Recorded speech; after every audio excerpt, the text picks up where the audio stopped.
there's some things that are yet to be decided. Now, other head coaches have started to plop up and be decided in other places. Stefanski's down with the Falcons. You saw Robert Saleh and Halfley just got hired with the Titans and the Dolphins, respectively. Who else am I missing? I'm missing one more. Am I not? No. Those three? I think that's it. That's it right now? So 3 are hired. There's 2 coveted spots. One came open because of Sean McDermott being let go. So the Bills and Ravens, it's going to draw a lot of attention because of the quarterbacks. But, Cordell, we're going to play a clip from Adam Schefter here. And I want us to talk about this because Adam's saying while teams are jumping to make moves, the Ravens are kind of doing what the Ravens always do. They're letting it come to them. They're letting the situation happen, and they'll make the right move at the right time. So, Zach, let's play that clip. Ravens are approaching this hiring cycle, to me, is very similar to the way that they draft. They sit back at the end of the round. They watch all the teams in front of them make their moves, and then the Baltimore Ravens step in and make their selection with whatever greatness is left, whether that's Lamar Jackson at 32 or Kyle Hamilton at 14 or whatever it is. And I feel like in their coaching process, they're doing the same thing. They're sitting back. They're letting Atlanta hire. They're letting Miami hire. They're letting Tennessee hire. And these would not have been the hires that the Ravens would have made anyway. So all these candidates are coming off the dance floor. And then in the end, they're going to pick some guy that's going to come in there and probably be as much of a success as a coach as many of their top draft picks have been. So that was Adam Schefter on the Adam Schefter podcast here. So, Cordell, I mean, Adam, I have some agreement with Adam on that where the Ravens' track record speaks for itself. You know, they've done a good job evaluating talent. Best available player typically has been their motto in the draft. They don't overreach too much. They see what's there and make the most of it. Now, head coaching philosophy, at least, I mean, they haven't had to make a decision for 18 years. Now, their last 2 head coaches each have a Super Bowl victory, Brian Billick and John Harbaugh. But maybe a little bit of your thoughts weighing in, because there are still a lot of great candidates out there, and the Ravens might have to wait a little bit longer, right? Because this patience, at least, their new head coach might still be in the postseason right now. Cordell, talk to me about it. Yeah, I think that's the big part of it. I think that they are being patient, and not that that they were ever going to feel forced to be in a rush anyway. But like you said, their next coach could still be coaching right now. I do think they're going to give Kubiak a serious look. And so I think that they're patient kind of by default because they kind of have to be, and they should be.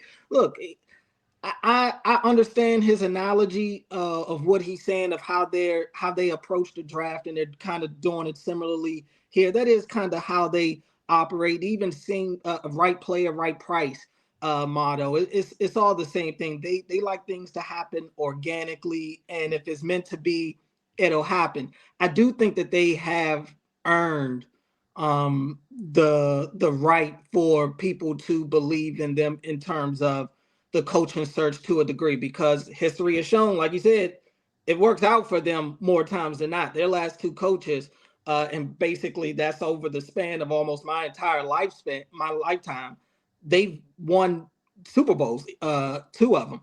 So I think yes, and that, but this process is going to be a little different considering Eric's leading this. This is his first time having this role in this type to fill this type of spot on their coaching staff. So it's not necessarily the exact same business as usual for the Ravens. I just think that that's their formula kind of for everything. And that's kind of Schefter's point. But I think that they're being patient by default, although with that Bills opening, I would definitely, if there's a guy out there that they love, that they want, they probably should jump on that sooner than later before Buffalo gets snatched up, or Pittsburgh even though that roster isn't comparable. I think organizational stability is very important for a head coach coming in, and Pittsburgh offers that. It's a good point. I mean, I was going to say, what are the top jobs still available, Zach? I mean, like, if you're going the Pittsburgh one, you would say it's a top job based off the organizational's track record. They don't hire many head coaches. They stick with them, and there's stability there. And then if you're looking at the next two options, the Ravens and Bills, I think speak for themselves, Zach, but get in the conversation. Yeah, I was just going to say, I think the Cordell, kind of what you were just saying, I don't know if they're patient because they want to be, or now it's more forced, because if it was up to them, I think they would like to have their head coach right now, you know, but because of the rules with Kubiak, with Shula, whoever they may be targeting still, that, I mean, there's up to like 6 candidates that are still, you know, Webb, that are still busy. And it does feel like, though, as they've gone on and this patience, it's gotten harder because, well, suddenly it was the Ravens are by far the best destination. Then it was, Pittsburgh gets added in, but it's close, but the Ravens are still the best destination. Then Buffalo gets added in, and you're like, I think the Ravens are still the best destination. So, Cordell, for you, how big of an impact do you think that maybe this changes how the Ravens maybe go about it? Are they more aggressive, or do you think, kind of like what Adam said, are they going to sit there and they're going to go, hey, we're the Ravens. This is how we do this. We know who we want. We're going to go get our best guy. Or do you think maybe there's a little bit more pressure now that Buffalo and Pittsburgh, hey, they're two really good organizations now looking for a new head coach? Well, I think if they are going to take the mindset of we're going to go get the best guy, which they should, that should be the mindset that they have. By default, you're going to have to be a little aggressive with that, right? Because there are other teams that can offer similar things that you can offer. The Bills can offer a top-tier quarterback, the leading rusher in the NFL. They've got talent on both sides of the ball. Pittsburgh, like we said, the same organizational stability that the Ravens offer, Pittsburgh offers that exact same thing over there in the same division. So they are going to have to be somewhat aggressive in their courting for these guys. And when they do start to go through this process and figure out who that guy is, I mean, Steve already said it's ultimately his decision, but everybody needs to have, whoever does have a voice needs to let that voice be heard. It is kind of that time Eric in the past has talked about in the war room for the draft. They want to see their scouts standing on the table fighting for certain guys. That needs to be what's happening in those meetings when they do get a chance to have their voice heard, because there's no point in waiting until after the fact and now guys are upset. This is a pivotal hire. You can't go from John to, you know, whatever's left. We'll wait and be patient and take whatever's left from the field. Yeah, and it real fast, right? It did feel like, to kind of start the cycle, you felt like, and I even came out and said it a few times, I thought the cycle was going to wait on the Ravens. I thought John Harbaugh would obviously go do what he needed to do, but so many candidates, until they were told by the Ravens, hey, no thanks, they were going to wait for the Ravens job. But then Pittsburgh popped up, then Buffalo pops up, and suddenly there's more competition. You can't just say, hey, we are by far the best team available. If you are a incumbent head coach, you're going to want to be here, because like you just brought up, Ravens have a top, an elite top 3 quarterback and a top rusher. They got that in Buffalo. It's like, you have organizational stability. They got that in Pittsburgh. It does feel like now the Ravens, it went from the Ravens are a tier above everyone to now there's just this separate tier of top teams with the Steelers, Bills, and Ravens that are going to fight each other for maybe who they think is the best candidate. Yeah, I mean, also the other thing, Cordell, like, to go off with this, and Zach, to your point, here's the thing, is what does each candidate want and what does that organization look for? Now, we can say that each coach wants to win. Hey, you want to go to an organization and win a Super Bowl. I mean, that's the no shit moment, right? But in my mind right now, are you looking for the next guy, the next head coach that's going to be the Sean McVay hire, right? Are you looking for a guy like that, where transformative, young genius, and a specialist as an offensive mind. And obviously Sean McVay right now, the Rams looking to go to their third Super Bowl, right? With Sean McVay and trying to win their second with him and Matthew Stafford. But where I sit here is, Sean McDermott getting fired. Like, that one threw me through a loop. Does a team want to get a guy that's proven it? Like, I don't know where even Sean McDermott would go right now. I don't think he comes to Baltimore, Cordell. Right. Because there's a similarity to him and John Harbaugh. But maybe I could see Sean McDermott going to Pittsburgh. Makes sense. Do they want to get younger? I think it's truly whatever the value of what each organization wants. And above all, I guess maybe the personnel. Ian O'Connor made the comment about who do you like more? Who are you going to invest into or be attached to? Because we know with head coaches, you are attached by the team's success, and usually that can be at the fate of your quarterback. So it's I don't know exactly where it's going to go, Cordell. But are you leaning with me that this feels like it's going to be a first-time head coach? I thought for the longest time it wasn't, but the more that time goes on, I think we might see that whole speak by Bisciotti. I don't know if he's looking at the guru offensive defensive coordinator from 5-6 years ago anymore. As time goes on, I don't know if that's going to be a fit. Yeah, I mean, Jesse Minter, I think, has always kind of been the slight favorite for the job, at least in my mind. The ties to the organization, he fits the description of kind of what they're looking for, especially on the weakest side of the ball that they have right now, which is defense. And when you heard Steve Bisciotti talk last week, he said he wanted an X and O's guy.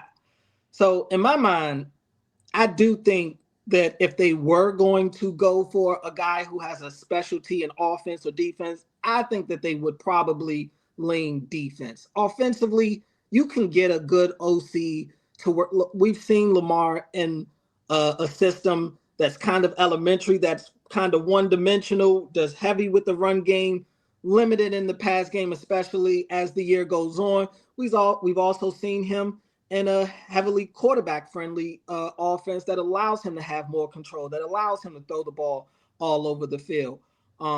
He can kind of make water out of wine, so to speak. So I do think defensively is where they're going to look.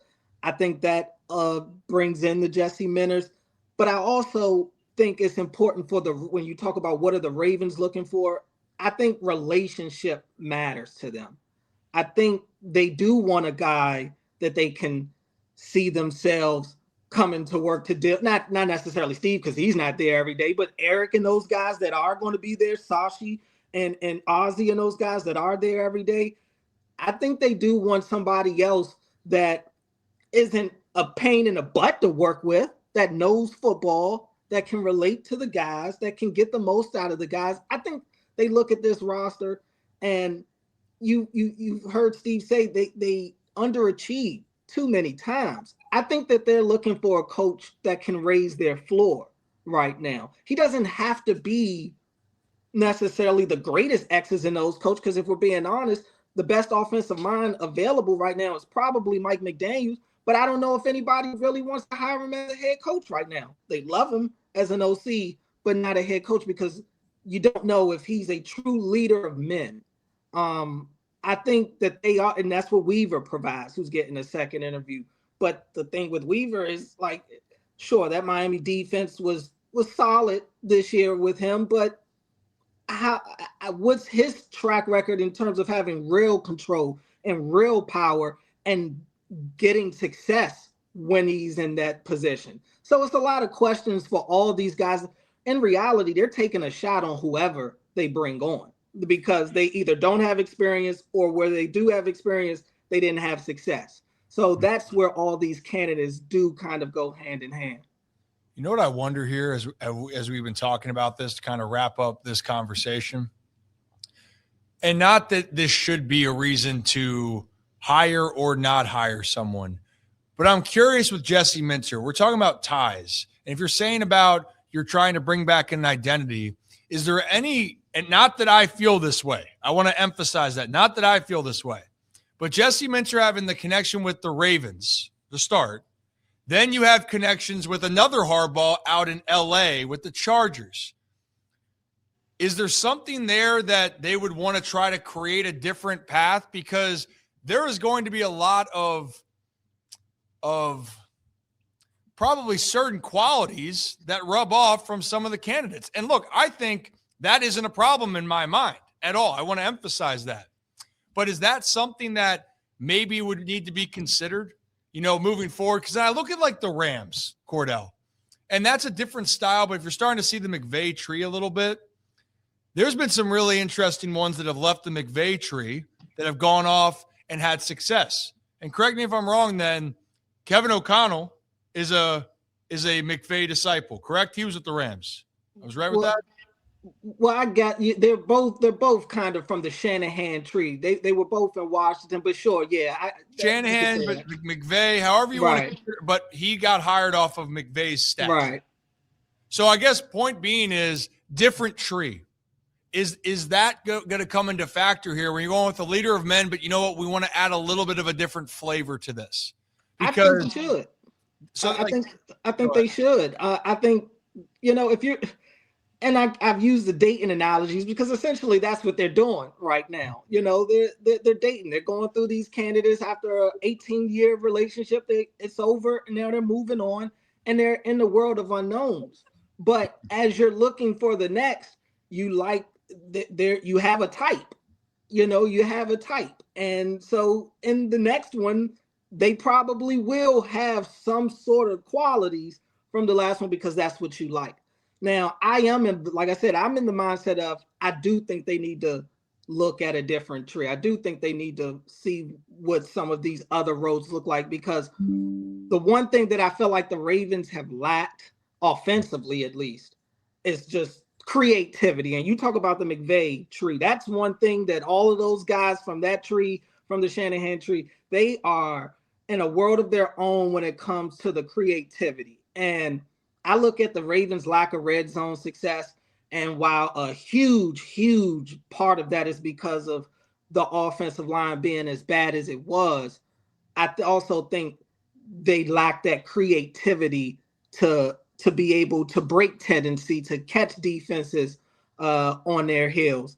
So that is something that I think that they need to incorporate in this next era of the Ravens, just that element of surprise that nothing is off the table. I used to say, look, I feel like in some of these coach meetings, it wouldn't surprise me just if there's you have some of the meetings where they're just like, there are no bad ideas. I feel like there were probably times where they were just like, that's probably a bad idea. Whereas a guy like Andy Reid, he's acknowledged Patrick Mahomes at times is drawing up plays in the dirt and bringing them to him, and they pull them out every now. It's just, that's, I think, what the Ravens could use. So I'm curious to see what it is that they're looking for, but I agree with you. I think that they should go away from what their usual type is. It's okay. It may be different and it's unknown, but it could be good.